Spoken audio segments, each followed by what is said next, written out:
ہے سرکار نے جانے نہ دیا۔ الحمدللہ رب العالمین والصلاة والسلام علی سید المرسلین، اما بعد فاعوذ باللہ من الشیطان الرجیم، بسم اللہ الرحمن الرحیم۔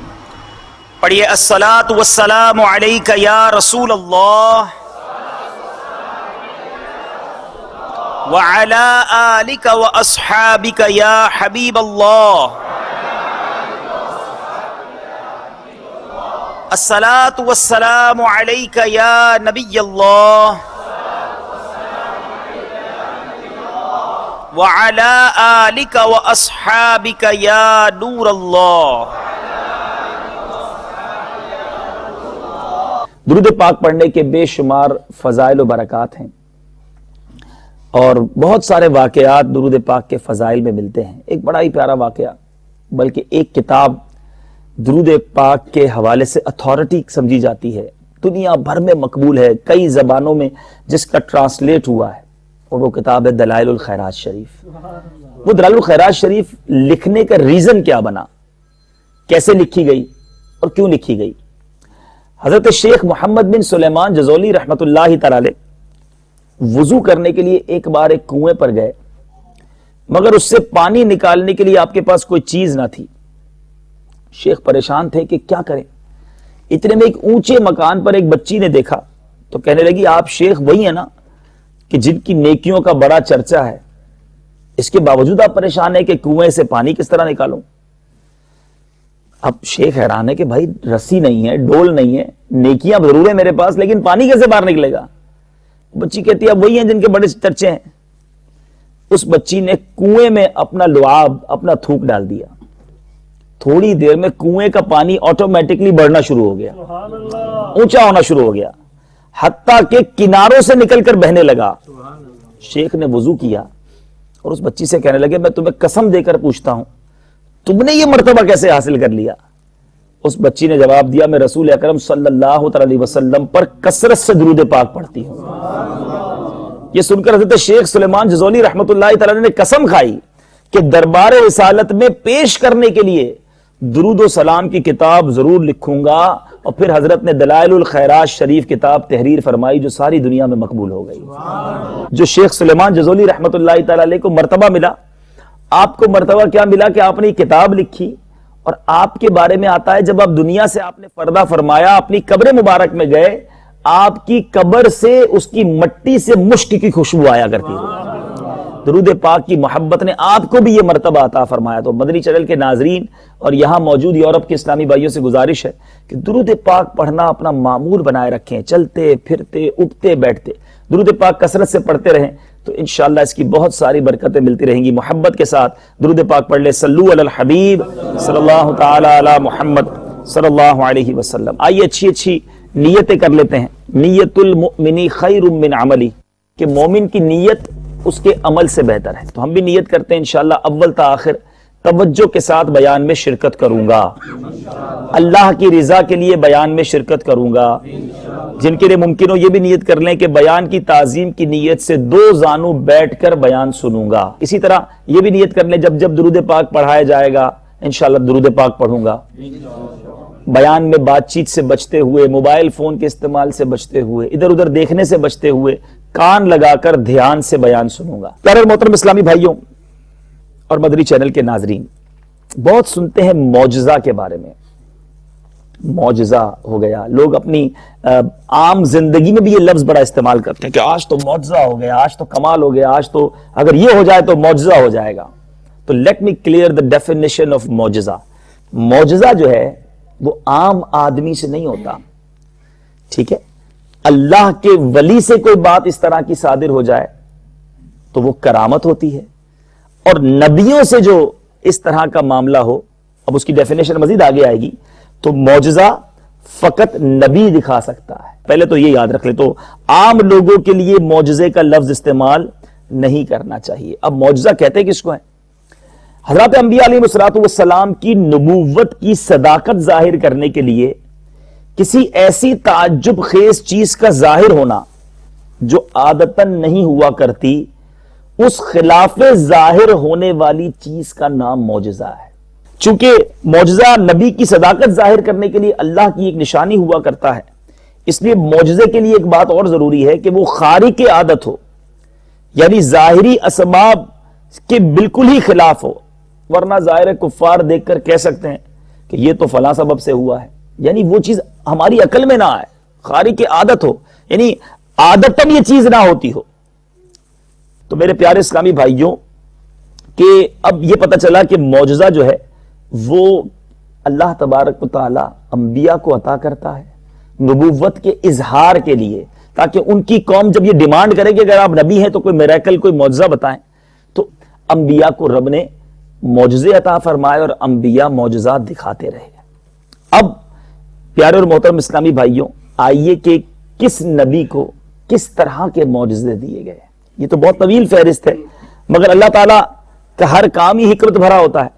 تو مالک کریم نے جس زمانے میں جیسے لوگ تھے اس طرح کے لوگوں کے متعلق، اس طرح کی عادتوں کے متعلق اللہ تبارک و تعالیٰ نے اس زمانے کے نبی کو معجزہ عطا فرمایا۔ مثال کے طور پہ حضرت موسیٰ علیہ السلام کا جو دور تھا وہ جادوگروں کا دور تھا۔ اس زمانے میں بڑے بڑے میجیشینز، بڑے بڑے جادوگر تھے اور طرح طرح کے کمالات دکھاتے، لوگ انہی کو سب کچھ سمجھتے۔ کچھ لوگ جادوگروں کو ہی خدا مان لیتے یا جادوگروں کے دین کو صحیح دین مانتے کہ یار یہ تو کمال، ان کے کمالات ہیں۔ اب ایسا دور، مصر کا دور، ایسا دور تھا ایجپٹ، اس میں حضرت موسیٰ علیہ السلام کو مالک کریم نے ید بیضا کا معجزہ عطا فرمایا کہ آپ اپنا ہاتھ اپنے گریبان میں ڈالتے تو وہ روشن ہو جایا کرتا تھا۔ آپ کو عصا کا معجزہ عطا فرمایا کہ جس نے تمام کے تمام جادوگروں کے اشدہے اور ان کے تمام کمالات کا مقابلہ کیا، اور آخرکار تمام جادوگروں کو، ان کی قوم کو یہ ماننا پڑا کہ حضرت موسیٰ علیہ السلام اللہ کے نبی ہیں۔ تو اس زمانے میں یوں سمجھ لیں کہ پبلک ڈیمانڈ تھی، پبلک کا رجحان ہی جادو کی طرف تھا، تو یہ معجزہ عطا کیا گیا۔ پھر آئیے حضرت عیسیٰ علیہ السلام کا جو دور تھا وہ ٹوٹلی ڈیفرنٹ، اس کے اندر بڑے بڑے ڈاکٹرز، بڑے بڑے اطباء کا دور تھا۔ ڈاکٹروں نے بڑے بڑے علاج دریافت کر لیے۔ ڈاکٹر جو تھے اس زمانے میں انہوں نے بڑے بڑے مریضوں کے علاج دریافت کر لیے، وہ علاج کرتے مریض کھڑا ہو جاتا۔ اب حضرت عیسیٰ علیہ السلام کو رب نے کیا معجزہ دیا کہ آپ علیہ السلام جو مادرزاد اندھا ہوتا، بائی برتھ بلائنڈ ہوتا، آپ اس آنکھوں پر دم کرتے وہ آنکھ والا ہو جاتا۔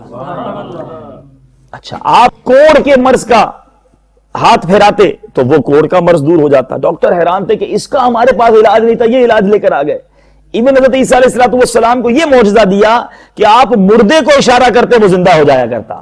اس طرح پتا چلا کہ جس نبی کا جو دور تھا اس دور کے مطابق معجزات اللہ تعالیٰ نے عطا فرمائے۔ اب بات کرتے ہیں ہمارے نبی کی۔ سب سے اولا و اعلیٰ ہمارا نبی، سب سے بالا و اعلیٰ ہمارا نبی، اپنے مولا کا پیارا ہمارا نبی، اور دونوں عالم کا دولہ کون دیتا ہے دینے کو منہ چاہیے، دینے والا ہے سچا ہمارا نبی۔ خلق سے اولیاء، اولیاء سے رسول، اور رسولوں سے اعلیٰ ہمارا نبی۔ اب پیارے آقا کی بات کریں تو میرے پیارے اور محترم اسلامی بھائیوں، یاد رکھیے سرکار دو عالم صلی اللہ تعالی علیہ وسلم ایسا دین لے کر آئے جو اولین کے لیے بھی ہے، آخرین کے لیے بھی ہے۔ آپ کا کوئی دور مختصر نہیں ہے۔ میرے آقا علیہ السلام کے دور سے لے کر اب قیامت تک، صبح قیامت تک یہ میرے آقا کا دور ہے۔ ہر نبی کا ایک ٹائم پیریڈ تھا نا، دوسرے نبی کے آنے سے پہلے پہلے ان کا دور پورا ہو گیا، مگر میرے آقا علیہ السلام کا دور صبح قیامت تک جاری رہے گا۔ تو اب اللہ تبارک و تعالی نے تمام انبیاء کو جتنے معجزے عطا کیے تھے وہ سارے میرے آقا کو عطا فرمائے، اور صرف وہی عطا نہ کیے بلکہ کچھ اسپیشلٹیز جس کو خصائص کبریٰ اور خاص پیارے آقا علیہ السلام کو دیے جانے والے معجزات کہا جاتا ہے، وہ بھی عطا فرمائے۔ تو میرے پیارے اور محترم اسلامی بھائیوں، اب بات کرتے ہیں نبی پاک صلی اللہ تعالی وسلم کے معجزات کی۔ سچی بات تو یہ ہے کہ دنیا کی کوئی کتاب، دنیا کی کوئی تحریر، دنیا کا کوئی بیان نبی پاک صلی اللہ تعالی وسلم کے تمام معجزات کا احاطہ نہیں کر سکتا، اس کو ڈیفائن نہیں کر سکتا۔ تو اب پورا بیان تو نہیں کر سکتا، لیکن اس کو چھوڑتے بھی نہیں، بلکہ برکتیں لینے کے لیے آقا کا تذکرہ خیر کرتے ہیں کہ نبی پاک صلی اللہ تعالی علیہ وسلم کو رب نے کیسے کیسے معجزے عطا فرمائے۔ میرے پیارے اور محترم اسلامی بھائیو، اب پیارے آقا کا دور کون سا تھا؟ اب سوال آئے گا ذہن میں کہ حضرت عیسیٰ علیہ السلام کے دور میں جناب طب کا دور تھا، حضرت موسیٰ علیہ السلام کے دور میں جادوگروں کا دور تھا، حضرت صالح علیہ السلام کے دور میں سن تراشوں کا دور تھا۔ پیارے آقا کے وقت میں کون سا دور تھا؟ اس دور میں کیا وقت تھا اور کیا لوگوں کا ذہن تھا؟ دیکھیں، پہلے تو یہ کلیئر ہو جائے کہ نبی پاک صلی اللہ تعالی علیہ وسلم کا جو ایرا ہے، جو دور ہے، وہ آج سے 1450-1500 سال سے لے کر آج تک اور صبح قیامت تک جاری ہے، ساری سرکار کی امت ہے۔ تو پیارے اللہ عز و جل نے نبی پاک صلی اللہ علیہ وسلم کو وہ تمام معجزات عطا کر دیے کہ جس طرح کے بھی لوگ آئیں گے وہ سر خم کر لیں گے کہ میرے آقا نبی ہیں۔ یہ ان کا معجزہ ہے۔ اس دور کی بات کریں، اس دور میں کیا تھا؟ بڑے بڑے فصحا، بلغا، شاعر، پوئٹس، ادبی لوگ تھے نا، وہ اپنی تحریروں پر بڑا ناز کرتے تھے، اپنے الفاظوں پر بڑا ان کے کمال حاصل تھا، کمانڈ تھی ان کے پاس، اور وہ چیک کیا کرتے تھے۔ بلکہ روایتوں میں آتا ہے کعبے کی دیواروں پر شاعر آ کر اپنا اپنا کلام لٹکاتے، اچھا سب آ کے دیکھتے، پڑھتے، پھر دوسرا شاعر اس کے مقابلے میں اپنا کلام لٹکا دیتا، تو سب کہتے بھائی یہ بہت ٹاپ کا ہے، تو باقی سارے اپنا اپنا کلام اتار کے لے جاتے۔ تو جو ٹاپ کلام ہوتا تھا، جو نمبر 1 ہوتا تھا، وہ کعبے کی دیوار پہ باقی رہتا تھا۔ میرے آقا علیہ الصلوۃ والسلام کو رب نے قرآن مجید کا تحفہ عطا فرمایا، وہ کلام عطا کیا۔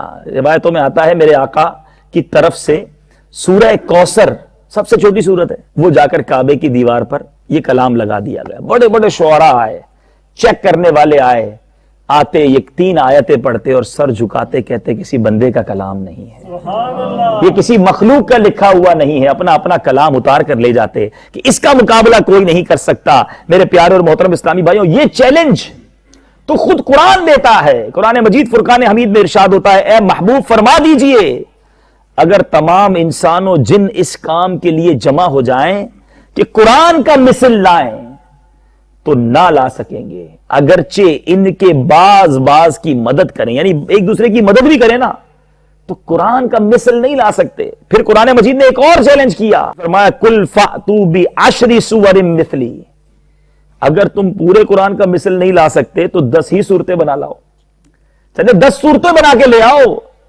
اس کے بعد بھی نہیں ہو سکا۔ پھر قرآن نے تیسرا چیلنج دیا، فرمایا وَإِن كُنتُمْ فِي رَيْبٍ مِّمَّا نَزَّلْنَا عَلَىٰ عَبْدِنَا فَأْتُوا بِسُورَةٍ مِّن مِّثْلِهِ وَادْعُوا شُهَدَاءَكُم مِّن دُونِ اللَّهِ إِن كُنتُمْ صَادِقِينَ۔ اے حبیب آپ فرما دیجئے اگر تم لوگوں کو اس میں کچھ شک ہو جو ہم نے اپنے خاص بندے پر نازل فرمایا ہے تو تم اس جیسی ایک ہی صورت لے آؤ۔ پہلے 10 صورتوں کو چیلنج تھا، پھر کہا ایک ہی لے آؤ، اور اللہ کے سوا تمام حمایتوں کو بلا لو اگر تم سچے ہو، ساری دنیا جمع کر لو، ایک صورت لے آؤ۔ قرآن کا یہ چیلنج بھی آج تک کوئی پورا نہیں کر سکا۔ پھر میرے پیارے اور محترم اسلامی بھائیوں، اب سوچئے، پھر آگے قرآن مجید نے 4تھ چیلنج بھی کر دیا، چلو بھائی 10 صورتیں نہیں لا سکتے، پورا قرآن نہیں لا سکتے، ایک صورت نہیں لا سکتے، فرمایا اگر کفار عرب سچے ہیں تو قرآن جیسی کوئی ایک بات ہی لے آؤ۔ وہ چیلنج بھی پورا نہ ہو سکا۔ اللہ نے وہ معجزہ عطا فرمایا میرے آقا کو کہ بڑے بڑے فصحا بلغا حیران ہیں کہ یہ کلام کس کا ہے، یہ کہاں سے عطا ہوا۔ جبھی تو امام عشق و محبت، مجدد دین و ملت، پروانہ شمع رسالت دکھتے ہیں، آقا تیرے آگے یوں ہے دبے لچے فصحا عرب کے بڑے بڑے، کوئی جانے منہ میں زبان نہیں بلکہ جسم میں جان نہیں، میں نثار تیرے کلام پر ملی یوں تو کس کو زبان نہیں، مگر آقا وہ سخن ہے جس میں سخن نہ ہو، وہ بیان ہے جس کا بیان نہیں۔ اللہ نے ایسے ایسے معجزات اس زمانے کے لوگوں کے لیے عطا فرمایا، اور قرآن تو رہتی دنیا کے لیے ہدایت، پوری دنیا کے لیے چیلنج صبح قیامت تک ہے کہ قرآن جیسی کوئی سورت، کوئی آیت، کوئی بات لے کر آ جاؤ۔ آج دنیا نے بڑی کوشش کی قرآن پاک کا مقابلہ کرنے کی، اس میں تحریف کرنے کی، مگر کوئی نہ کامیاب ہوا ہے نہ قیامت تک کامیاب ہوگا۔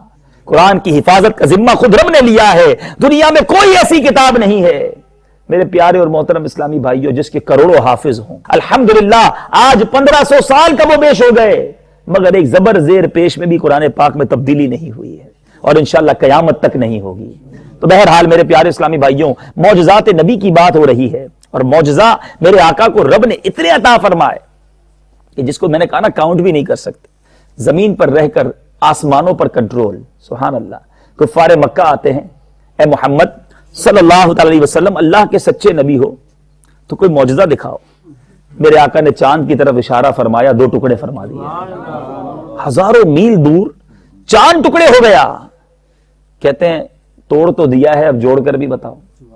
نبی پاک نے اشارہ کیا, چاند پھر جڑ گیا. آپ دیکھیں کہ معجزات کی کیٹیگری کیا ہے. بندہ زمین پر ہے اور اشارہ کرے تو چاند ٹکڑے ہو جایا کرے. سورج کا واقعہ بھی بیان کر دو. مقام صحبہ مولا علی کرم اللہ تعالی وجہ الکریم کی گود میں پیارے آقا آرام کر رہے ہیں. نماز کا وقت جا رہا ہے. مولا علی کا ایمان کہتا ہے کہ نماز جاتی ہے تو چلی جائے, نبی کا آرام میں خلل نہیں پڑنا چاہیے. پتا چلا کہ آقا کی اطاعت سب کچھ ہے. یہ راضی ہے تو رب راضی ہو جائے گا. وقت چلا گیا. اے علی کس بات نے افسردہ کر دیا؟ کہ آقا جب سے علی ایمان لایا ہے نماز نہیں گئی. میرے آقا نے ہاتھ اٹھائے, دعا کی. دنیا کے ایسٹرونالسٹ حیران ہیں کہ سورج ہمیشہ ایسٹ سے نکلا ہے, ویسٹ میں غروب ہوا ہے, مگر مدینے والے کے ہاتھ اٹھتے ہیں تو سورج اب مغرب سے طلوع ہو جاتا ہے.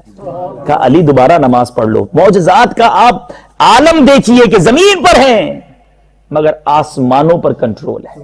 پہاڑ, میرے نبی پاک صلی اللہ علیہ وسلم کے کنٹرول اور معجزات کی بات دیکھیں. ایک بار احد شریف پہ گئے. اللہ تعالیٰ آپ سب کو مدینہ پاک کی حاضری عطا فرمائے. اللہ تعالیٰ احد پہاڑ دیکھنا نصیب فرمائے کہ وہ پہاڑ ہے جو 9 میل لمبا پہاڑ ہے, اور اس کے بارے میں میرے آقا فرماتے ہیں احد مجھ سے پیار کرتا ہے, میں اس سے پیار کرتا ہوں اور میرے ساتھ جنت میں جائے گا.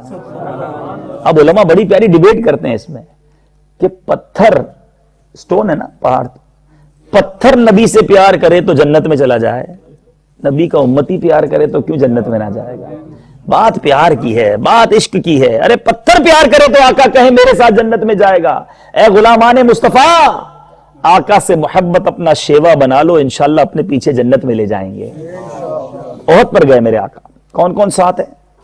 حضرت ابوبکر صدیق, عثمان غنی, حضرت عمر فاروق, آئے ہائے 3 خلفاء, جید صحابہ اور میرے آقا. احد جھومنے لگ گیا. کچھ راوی لکھتے ہیں زلزلہ آ گیا, اور عشاق لکھتے ہیں احد شریف اپنی قسمت پر ناز کر کے جھومنے لگا. میرے آقا نے کیا کیا؟ زلزلہ آیا ہے, دماغ عقل تو کہتی ہے بھائی جلدی جلدی اتر جاؤ پہاڑ سے, کہیں کوئی نقصان نہ ہو جائے. میرے آقا نے احد کو ٹھوکر ماری, اپنے پیر سے ٹھوکر ماری, اور کہا احد رک جا, تجھ پر ایک نبی, ایک صدیق اور 2 شہید موجود ہیں. سیاہ ستہ میں یہ حدیث پاک موجود ہے. میں اس پہ آگے آؤں گا کہ پہاڑ پر کنٹرول کیسا تھا, احد کا زلزلہ رک گیا. علماء یہاں بھی ایک بحث کرتے ہیں, بھائی صدیق تو سمجھ آتا ہے, حضرت ابوبکر تھے, نبی بھی سمجھ آتا ہے, پیارے آقا خود تھے, یہ 2 شہید کہاں سے آ گئے؟ وہ دونوں صحابہ تو زندہ ہیں, اور میرے آقا آنے والی خبر دے رہے ہیں کہ یہ دونوں صحابی شہید ہوں گے. حضرت عمر بھی شہید ہوں گے, عثمان غنی بھی شہید ہوں گے. کہتے احد رک جا, تجھ پر ایک نبی, ایک صدیق اور 2 شہید موجود ہیں. میرے نبی آنے والی خبروں کو جانتے تھے, اور کوئی غیب کیا, تم سے نہا ہو بھلا جب نہ خدا ہی چھپا, تم پہ کروڑوں درود. بہرحال احد کا زلزلہ رک گیا. میرے آقا کا کنٹرول پہاڑوں پر بھی ہے. اور اعلیٰ حضرت اس معجزے کی کتنی پیاری یاد بناتے ہیں. فرماتے ہیں ایک ٹھوکر سے احد کا زلزلہ جاتا رہا, ایک ٹھوکر سے احد کا زلزلہ جاتا رہا, رکھتی ہیں کتنا وقار اللہ اکبر ایڑیاں. میرے آقا کی ایڑیوں کا یہ کمال ہے کہ ٹھوکر لگائے تو احد ساکت ہو جائے. کس کس معجزے کی بات کی جائے, درختوں پر کنٹرول, آسمانوں پر کنٹرول. اب آئیے درختوں کی بات کرتے ہیں. ایک اعرابی نبی پاک کے دربار میں حاضر ہوا, کہا اے محمد اللہ کے سچے نبی ہو, کوئی نشانی بتاؤ. میرے آقا نے کہا وہ دور جو درخت کھڑا ہے اگر وہ یہاں آ کر میری نبوت کی گواہی دے دے پھر تو مان جاؤ گے؟ کہتا جی بالکل مان جاؤں گا. میرے آقا علیہ الصلوۃ والسلام نے اشارہ کیا, درخت زمین کو چیرتا ہوا نبی پاک کے دربار میں حاضر ہو کر گواہی دیتا ہے کہ میں گواہی دیتا ہوں اللہ کے سچے نبی ہیں آپ. وہ عربی کلمہ پڑھ کر مسلمان ہو گئے. میرے آقا علیہ الصلوۃ والسلام کے جسم اطہر کی بات کریں, بات بہت طویل ہو جائے گی. معجزات میں نے کہا نا اتنے ہیں کہ چند گھنٹے چند دن, ہماری زندگیاں تھوڑی ہیں, مگر معجزات کی بات کریں اور ابو ہریرہ رضی اللہ تعالیٰ عنہ کی بات نہ کریں, اس پیالے کی بات نہ کریں تو بات ادھوری رہ جائے گی. اصحاب صفہ, سبحان اللہ, بڑے پیارے اصحاب آقا کے. پھر دعا کرتا ہوں اللہ تعالیٰ مدینے کی حاضری عطا فرمائے. جب باب جبرائیل سے اندر جائیں گے نا انشاءاللہ, تو سامنے اصحاب صفہ کا وہ چبوترا اپنی یاد اپنے جلوے لٹا رہا ہے. وہی اصحاب صفہ کا چبوترا ہے جہاں اصحاب صفہ بیٹھا کرتے علم دین سیکھنے کے لیے گھر بار چھوڑا ہوا تھا. ابو ہریرہ بھی انہی میں سے, کم و بیش 70 کے قریب وہ صحابہ. روایتوں میں الفاظ ہیں, ابو ہریرہ کہتے ہیں بھوک سے برا حال ہے, بہت زیادہ پریشانی, بہت بھوک, دکاہت تاری. پیارے آقا علیہ الصلوۃ والسلام حجرہ مبارک سے نکلے, میری طرف دیکھا, مسکرائے اور کہا ابو ہریرہ میرے پیچھے آ جاؤ. میں نے کہا اب لگتا ہے کچھ آسرا ہو جائے گا, کئی دنوں کا بھوکا ہوں, پیاسا ہوں. پیارے آقا کے پیچھے پیچھے گئے, کاشانہ اقدس میں گئے. میرے آقا نے اپنے گھر میں پوچھا کہ گھر میں کچھ کھانے کو ہے؟ گھر والوں نے کہا کہ ابھی ایک صحابی دودھ کا ایک پیالہ دے گئے ہیں. پیارے آقا مدینے والے مصطفیٰ صلی اللہ تعالی علیہ وسلم نے ابو ہریرہ سے کہا ہے ابو ہریرہ جاؤ اصحاب صفہ کو بلا لاؤ. اس طرح کے الفاظ روایتوں میں موجود ہے. ابو ہریرہ کہتے ہیں میرا خود ہی برا حال تھا, بھوک سے پریشان, ایک ہی پیالہ دودھ کا اور 70 صحابہ, مگر نبی کا حکم ہے. میں نے کہا یہ سب آ جائیں گے تو مجھے کیا ملنا ہے, لیکن اب آقا کا حکم ہے. میں گیا جا کے اصحاب صفہ کو کہا چلو پیارے آقا نے دعوت کی ہے. سب کو لے کر نبی پاک صلی اللہ علیہ وسلم کے کاشانے پر آ گیا. پیارے آقا نے کہا ابو ہریرہ پیالہ لو اور سب کو باری باری دودھ پلاؤ. ابو ہریرہ کہتے ہیں ویسے ہی میرا بھوک سے برا حال ہے, پیالہ بھی ایک ہے, 70 صحابہ ہیں اور مجھے ہی کہا جا رہا ہے سب کو پلاؤ. بہرحال میرے آقا کا حکم ہے. ایک صحابی کے پاس گئے, کہا لو دودھ پیو. انہوں نے دودھ پیا, پیٹ بھر کے دودھ پیا. کہا دوسرا پیو, دوبارہ پیا. کہتے ابو ہریرہ ایک ایک کر کے 70 صحابہ کو دودھ پلایا, سب نے پیٹ بھر کر دودھ پیا, پیالہ ویسے کا ویسے ہی ہے. آقا کے دربار میں آیا, آقا نے کہا ابو ہریرہ سب نے پی لیا؟ کہا آقا سب نے پی لیا. کہا ابو ہریرہ اب تم رہ گئے اور میں رہ گیا. کہا جی آقا. کہا اب تم پیو. کہتے ہیں میں نے بسم اللہ شریف پڑھی اور خوب دودھ پیا, بھوک بھی بڑی تھی, پیٹ بھر کے دودھ پیا. جب فارغ ہوا پیارے آقا نے فرمایا ابو ہریرہ اور پیو. کہتے میں نے اور پیا. جب فارغ ہوا کہتے آقا ابو ہریرہ اور پیو. میں نے اور دودھ پیا. کہتے اب جگہ نہیں بچی. آقا کہتے ابو ہریرہ اور پیو. کہا یا رسول اللہ اب جگہ نہیں ہے, میں پورا فل ہو گیا ہوں. اب آقا نے پیالہ لیا, بسم اللہ شریف پڑھی, اللہ کی حمد و ثنا بیان کی اور پورا دودھ میرے آقا نوش فرما گئے. کس کس معجزے کی بات کروں میں. اب یہ معجزہ ہو, میرے آقا کا کمال ہو اور قلم اعلیٰ حضرت خاموش رہ جائے, یہ بھی نہیں ہو سکتا. اعلیٰ حضرت لکھتے ہیں کیوں جناب ابو ہریرہ کیسا تھا وہ جام شیر. شیر کہتے ہیں دودھ کو. ابو ہریرہ سے سوال کرتے ہیں اعلیٰ حضرت کیوں جناب ابو ہریرہ کیسا تھا وہ جام شیر جس سے 70 صاحبوں کا دودھ سے منہ پھر گیا. علماء بحث کرتے ہیں کہ جو پیارے آقا کے اتنے سارے معجزات ہیں, لیکن نبی پاک کا جو کیلیبر ہے, جو سٹیٹس ہے, جو مقام ہے, اس مقام اور مرتبے کے مطابق کون سا معجزہ ہے جو ٹاپ کلاس جس کو آپ کہیں, تو علماء کہتے ہیں 2 معجزات ایسے ہیں جو پیارے آقا کے مقام و مرتبے کی میچنگ کے ہیں, اور وہ ہے معراج اور دوسرا ہے قرآن پاک. یہ وہ معجزے ہیں جس پر عقلیں حیران ہیں, نو ڈاؤٹ ایکسٹریم اور بڑے عظیم و شان معجزات. معراج میں میرے آقا علیہ الصلوۃ والسلام ام ہانی کے گھر ہیں, رات کے تھوڑے حصے میں قرآن کہتا ہے معراج کے لیے اللہ تعالیٰ فرماتا ہے پاک ہے وہ ذات جو لے گئی اپنے بندے کو رات کے تھوڑے سے حصے میں. کہاں؟ مسجد اقصی. اور پھر پیارے آقا نے آ کر فرمایا میں زمین و آسمان کی سیر کر کے آیا, جنت کا مشاہدہ کر دیا, بیت المقدس ہو کر آ گیا. اب یہ معجزہ پتہ ہے کون سا معجزہ ہے؟ اللہ کو معلوم ہے, اللہ سب جانتا ہے کہ میرے نبی کے دور میں سائنٹسٹ بھی پیدا ہوں گے, بڑے بڑے دنیا بھر کی فیسلٹیز اور سافٹ ویئر بھی آئیں گے. میرا رب سب جانتا ہے کہ نبی کے امتی, نبی کے غلاموں کے ہاتھ میں ایسے ایسے سافٹ ویئر, ایسے ایسے ایجادات آ جائیں گی کہ جناب اس کا جواب کیا ہوگا. کوئی ایسا معجزہ بھی ہونا چاہیے جو تمام سائنٹسٹ کے لیے, تمام دنیا کے ترقی کرنے والوں کا جواب ہو. ارے بتائیے جتنی دنیا تیز ترقی کر جائے کوئی یہ دعویٰ نہیں کر سکتا ٹھیک ہے چاند پر لوگ پہنچ گئے, میرے نبی کتنی دیر میں یہ سب کر کے آئے معلوم ہے؟ کبھی آپ دروازہ کھولیں تو کوئی کنڈی وغیرہ ہلتی ہے, لیکن چند سیکنڈز کے لیے. روایتوں میں آتا ہے میرے نبی بیت المقدس, 7 آسمان کی سیر, رب سے ملاقات, جنت کی سیر, یہ سارے کام کر کے جب گھر واپس آئے تو وہ کنڈی ابھی تک ہل رہی تھی, وہ بستر ابھی تک گرم تھا جس بستر کو چھوڑ کر گئے ہیں. گویا دنیا کی تاریخ, دنیا کا ٹائم رک چکا تھا اور نبی پاک 7 زمین و آسمان کی سیر کر کے آ گئے تھے. یہ کیوں ہوا؟ یہ کیسے پاسبل ہے؟ تو علماء کہتے ہیں کہ جب کسی چیز سے جان ہی نکل جائے تو وہ جسم رک جاتا ہے. تو نبی پاک ساری دنیا کی جان ہے, جان ہے وہ جہان کی. ارے جان ہے تو جہان ہے. جب جان ہی دنیا سے آگے چلی گئی تو ساری دنیا رک گئی تھی. پھر کیا ہوا اس رات؟ بہت کچھ ہوا. کہ رب نے کیا عطا فرمایا, میرے نبی نے کیا کچھ پایا, اللہ جانے, اس کا نبی جانے. بہرحال علماء جو باتیں ہم تک ہمیں روایتوں کے ذریعے پہنچی, اس رات ایک عظیم تحفہ دیا گیا امت کو. ایک عظیم تحفہ میرے آقا علیہ الصلوۃ والسلام کے ذریعے دیا گیا, اور وہ تحفہ تھا 50 نمازیں. اب 50 نمازیں نبی پاک صلی اللہ علیہ وسلم کو عطا کی گئی. میرے نبی جب تشریف لائے تو حضرت موسیٰ علیہ الصلوۃ والسلام نے عرض کی, اے محمد صلی اللہ علیہ وسلم, یہ بہت زیادہ ہیں, آپ کی امت پڑھ نہیں سکے گی, آپ دوبارہ چلے جائیں. میرے آقا پھر تشریف لے گئے, عرض کی, کچھ کنسیشن لیا, 45 ہو گئی. واپس تشریف لائے, کہا یا رسول اللہ پھر جائیے, یہ بھی بہت زیادہ ہیں. نبی پاک واپس گئے, 40 ہوئی, 35 ہوئی, 30 ہوئی, کنٹینیو آنا جانا لگا رہا. آخرکار 5 نمازیں ہو گئیں. حضرت موسیٰ کہتے ہیں یا رسول اللہ یہ بھی زیادہ ہے, آپ پھر جائیے. میرے نبی فرماتے ہیں اب مجھے شرم آتی ہے, اپنے رب سے شرم آتی ہے. اور یہاں یہ خیالات ہیں, اور رب کی طرف سے کیا اعلان ہوا؟ فرمایا محبوب ہمارے کلمات تبدیل نہیں ہوتے.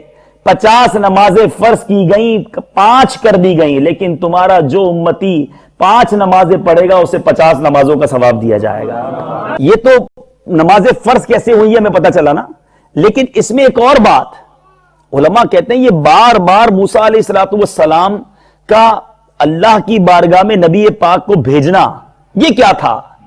آپ کو یاد ہوگا, آپ نے سنا ہوگا کہ موسیٰ علیہ الصلوۃ والسلام نے بھی تو ایک بار خواہش کی تھی کہ مولا مجھے اپنا جلوہ دکھا دے.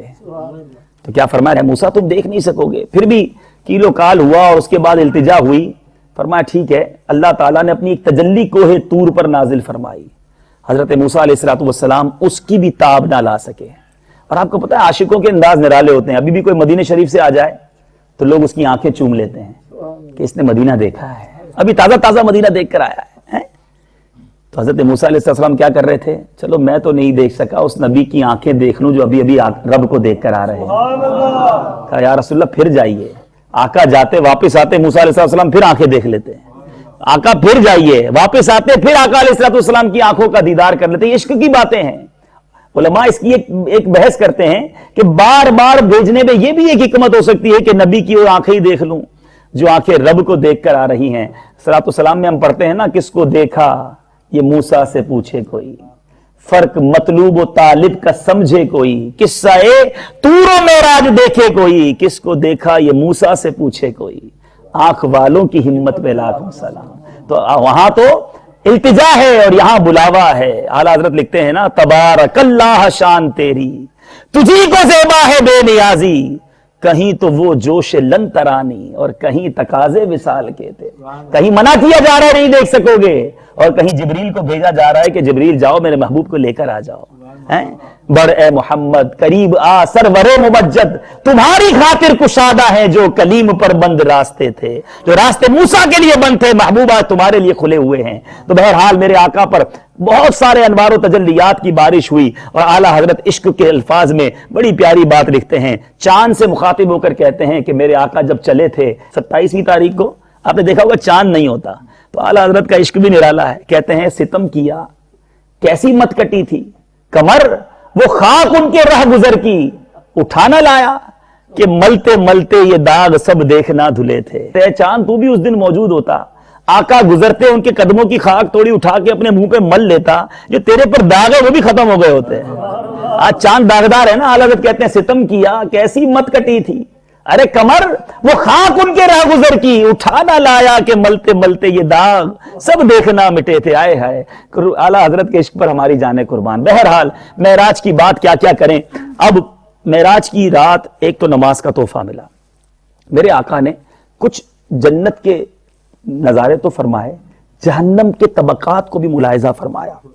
شب معراج میرے آقا کا ایسی قوم سے گزر ہوا جن کے سر پتھر سے پھوڑے جا رہے تھے, سر پھوڑے جاتے, پھر وہ اپنی اصلی حالت پر آ جاتے, پھر یہی عذاب شروع ہو جاتا.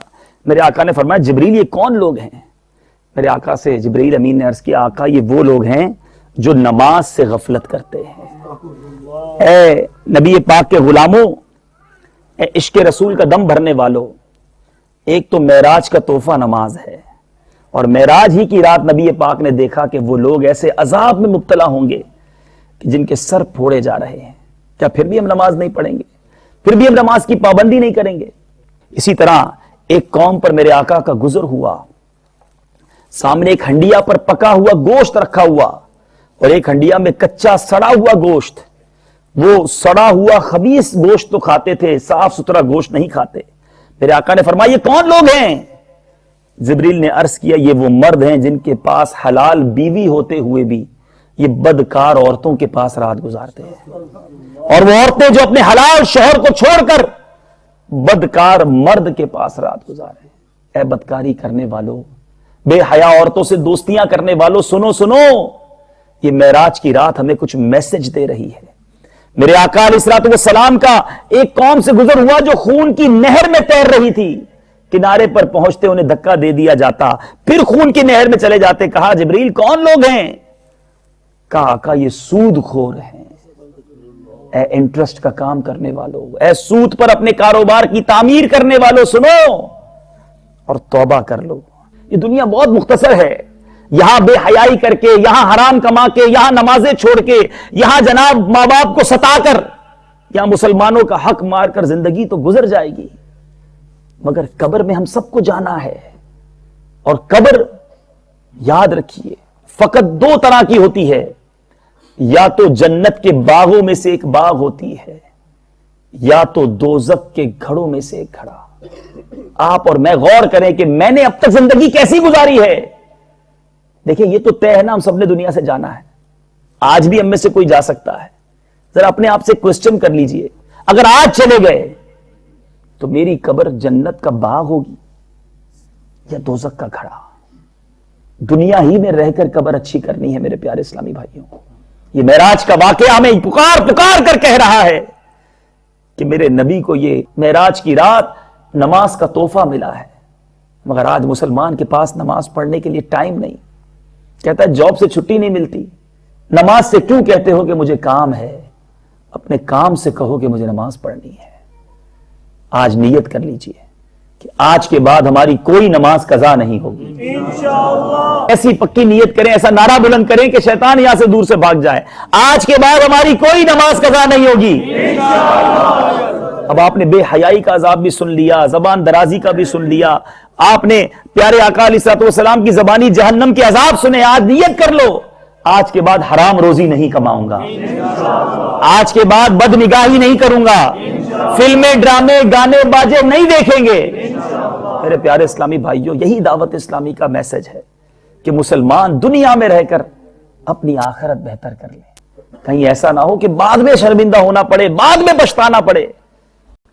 دنیا جو ہے یہ دار العمل ہے، آخرت دار الجزا ہے۔ روایتوں میں آتا ہے دنیا سے جانے کے بعد نیک بھی پچھتائے گا اور گناہگار بھی پچھتائے گا۔ عرض کی گئی حضور نیک کیسے پچھتائے گا؟ گناہگار کو پچھتانا تو سمجھ آتا ہے۔ فرمایا گناہگار تو اس لیے پچھتائے گا کہ بڑے گناہ کر لیے، اور نیک اس لیے پچھتائے گا کہ کچھ اور نیکیاں کر لیتا، فضول وقت نہ گزارتا۔ تو آئیے دعوت اسلامی کے مدنی ماحول سے وابستہ ہو جائیں۔ میرے اعمال کا بدلہ تو جہنم ہی تھا، میں تو جاتا مجھے سرکار نے جانے نہ